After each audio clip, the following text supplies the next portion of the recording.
Hello guys, this is Ali with you. So our today's subject is about data science project phases. So before we go, this is a glance of me.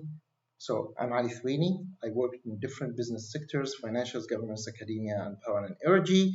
Um, I have created many data teams and complete departments. I have done system implementations, BI mainly.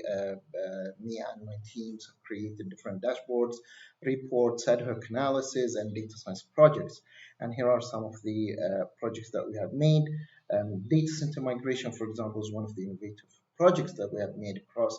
Um, and what this is about is what the different systems that are in the data centers and how we can migrate these without interrupting business. So we created a model utilizing market basket analysis in order to find the relationship between the different systems in the data center. And based on that, we migrated these chunks together so that the business is not going to be interrupted. So today's session, we're going to we're going to look into the data science phases, project phases, uh, through a process model called CRISP model. So before going into that details, can anybody tell me uh, what would be the first thing that we're going to know, or we want to know, or we have to know before getting into the data science project? Yes, Ahmed? Yes, agree. Data is very important, but it might not be the first one. Zahra? Okay, okay. Budget is very important as well. However, there is one significant thing that we need to know first. Yes, Salman? Mhm. Yes, exactly, exactly. Thank you. As your colleague Salman said, the first thing that we need to know about is the business objective. The, what business is trying to achieve. This is the most important thing. So if you see the CRISP model here, and by the way, the CRISP meaning cross-industry standard process for data mining. So this is an iterative process. It starts with business understanding, then data understanding, preparation, modeling, evaluation, and then development.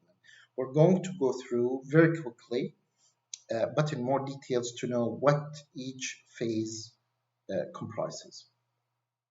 So the first phase is business understanding. So as we said, we need to know the business objective. We need to know the situation assessment, which means um, what calibers we have, any risks that might occur throughout the project, we need to identify, um, and then the project plan. And the project plan, I think, needs not to be very, very detailed because otherwise it would be rigid and it will follow the waterfall.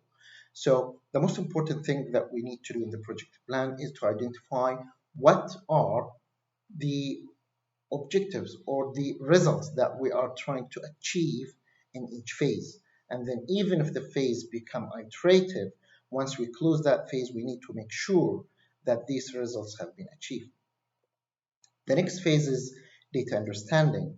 And in data understanding, we have the initial data collection, which means we collect the data, load it in our data analysis tool, and then do like an initial description. So what fields, what records do we have, what format of the data we have, explore the data more, dig or dig deep dive into the data, try to visualize, slice and dice into the data and find the relationship among the data and report any data quality issues that you can find in the way. The next step is data preparation.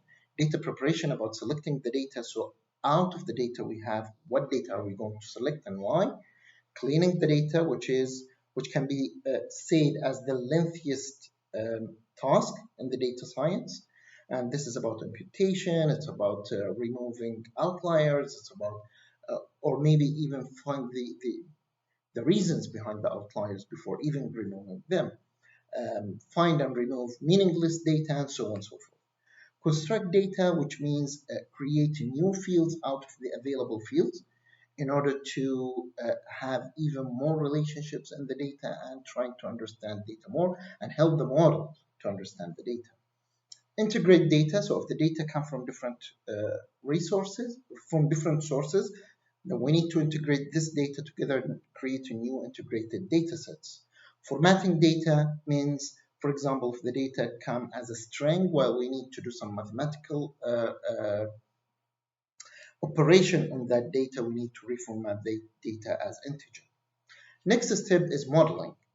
So modeling comprises selecting modeling techniques, and that depends on your target variable. So if the target is classification, then we need to select one of the classification models.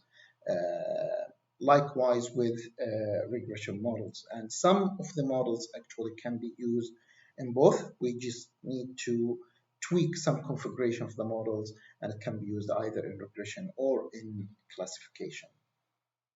Generate test data means divide the data, for example, into 3 data sets, development, testing, and validation.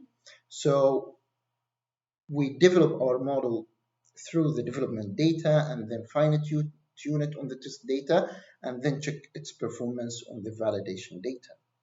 Finally, actually implementing this model on the data, so building the model. Once we build the model, and usually we build multiple models, we go to the evaluation phase.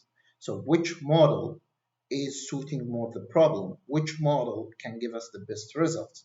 And also, so this is from technical perspective, but also which model is achieving the success criteria or achieving the success criteria of business.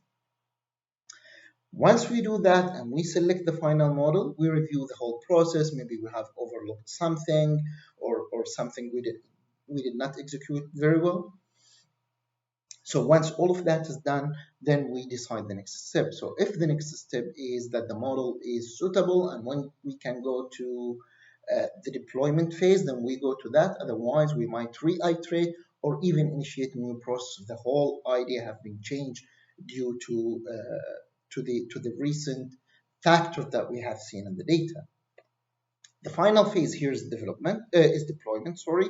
So once we decide that the model is suitable, then we create a plan to deploy that model in production and to maintain and monitor that model, because models prediction could get weaker with time. So we need to monitor and maintain that model and retrain that model. And there are different reasons why it gets weaker.